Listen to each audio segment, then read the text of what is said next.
ചേന്നാമംഗലത്ത് നടന്ന ഈ വലിയൊരു കൊലപാതകത്തെ കുറിച്ച് എന്താണ് പറയാനുള്ളത്? ഞാനത് പറയാം. അപ്പം ഇത് പറയുമ്പോൾ എൻ്റെ വീടിനെ കുറിച്ച് ആദ്യം ഞാൻ പറയും.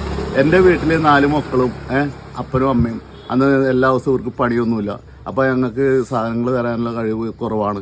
അപ്പോൾ ഞങ്ങൾ അതുകൊണ്ട് ഇന്നത്തെ തലമുറ ചെയ്യണമെന്ന് വെച്ചാൽ ചെറിയ കുടുംബമായി മക്കളെ എല്ലാ സൗകര്യങ്ങളും കൊടുത്ത് അവർ ചെയ്യുന്ന ശരിക്ക് മാത്രമല്ല തെറ്റിനും സപ്പോർട്ട് ചെയ്ത്.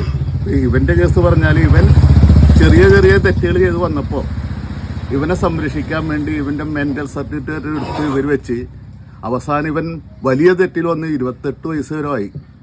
ആ സർട്ടിഫിക്കറ്റ് കൊണ്ട് ഇതിന് രക്ഷപ്പെടാനാണ് അവർ ശ്രമിക്കുന്നത്. ഇപ്പോൾ സംഭവം വെച്ചാൽ 4 പേരാണ് പോയത്, ഒരു കുടുംബം പോയി. നാലാമത്തെ ആളുടെ ഒരു ഗതി ഇപ്പം എന്താണെന്ന് അറിയാമോ? പുള്ളി കൈയൊന്നും അനക്കിന്നിട്ട് പറയാനുണ്ട്. അത് അല്ലാതെ വേറെ ഒന്നും അറിയാതെ കുടുംബം നശിഞ്ഞു പോയി. ആ കുടുംബം മുഴുവനും പോയി. ആ 2 പിള്ളേര് അവര് വളർന്നു വരുമ്പോൾ എന്തായിരിക്കും അവരുടെ മെന്റൽ മാനസികമായിട്ട് വളരെയധികം വ്യത്യസ്തകൾ വന്നിട്ടുണ്ടാവും. കാരണം ആ ഒരു കൊലപാതകം നേരിൽ കണ്ടതാണ്. ഇത് സിനിമ ഒന്നുമല്ലല്ലോ.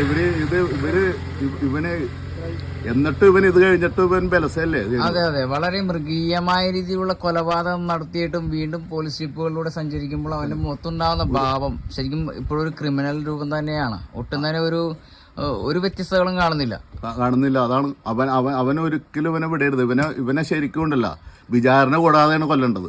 ശരിക്കും അന്യ സംസ്ഥാനങ്ങളിൽ ചെയ്യുന്ന ഒരു ശിക്ഷയുണ്ടല്ലോ, അതിനോട് യോജിക്കുന്നുണ്ടോ? അന്യ സംസ്ഥാനങ്ങളിൽ ഇതുപോലെ തന്നെ മറ്റേ പോലീസുകാരൊക്കെ ഇങ്ങനത്തെ ഉള്ള ആൾക്കാരെ ഓടിച്ചിട്ട് വെടിവെക്കും. അപ്പൊ അതുപോലെയൊക്കെയാണ് ചെയ്യേണ്ടത്. ശരിക്കും ഒട്ടും തന്നെ മനുഷ്യത്വം ഇല്ലായ്മ, അതായത് മൃഗീയമായ രീതിയിലുള്ള കൊലപാതകം, അതിനപ്പുറത്തേക്ക് തന്നെ വേണമെങ്കിൽ പറയാം. മൃഗീയമായ മൃഗങ്ങൾ വരെ ഇതേപോലെ കൊല്ലില്ലെന്നുള്ളതാണ്. തീർച്ചയായിട്ടും മൃഗങ്ങൾ വരെ ഇവരിവിടെ വന്നാൽ ഇനി എന്താ ചെയ്യും? ഇവനൊരു പ്രശ്നമല്ലല്ലോ. ഇവനല്ലേ ഇവൻ മാത്രമല്ല. ഇപ്പൊ ഇന്ന് തന്നെ എത്ര 3-4 പേരാണ് ഇപ്പൊ 4 പേർക്കും നടന്ന ഉമ്മനെ കൊന്നൊരുത്തം വെട്ടി. ഇതൊക്കെ ഇന്നത്തെ ലഹരിയാണ് ഇതിനകത്ത് ഏറ്റവും വലിയ പ്രശ്നം. ശരിക്കും ഓരോ കൊലപാതകങ്ങളിലും ഓരോ കുടുംബ പ്രശ്നങ്ങളിലും ഇപ്പൊ ലഹരി ഒരു വലിയൊരു കാര്യം തന്നെയാണ് ഉണ്ടാക്കുന്നത്. അതിനെ കുറിച്ച് എന്താണ് പറയുന്നത്?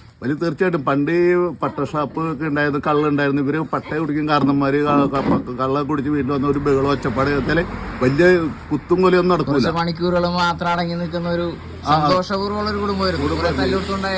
ഇവര് കുഴപ്പക്കാരല്ല.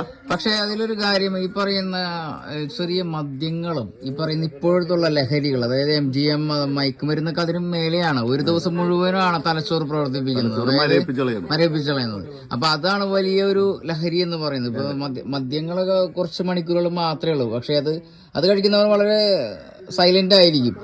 ഇത് ഈ സംഭവം ഇപ്പൊ നമുക്ക് ഒരു വണ്ടി വരുന്നു,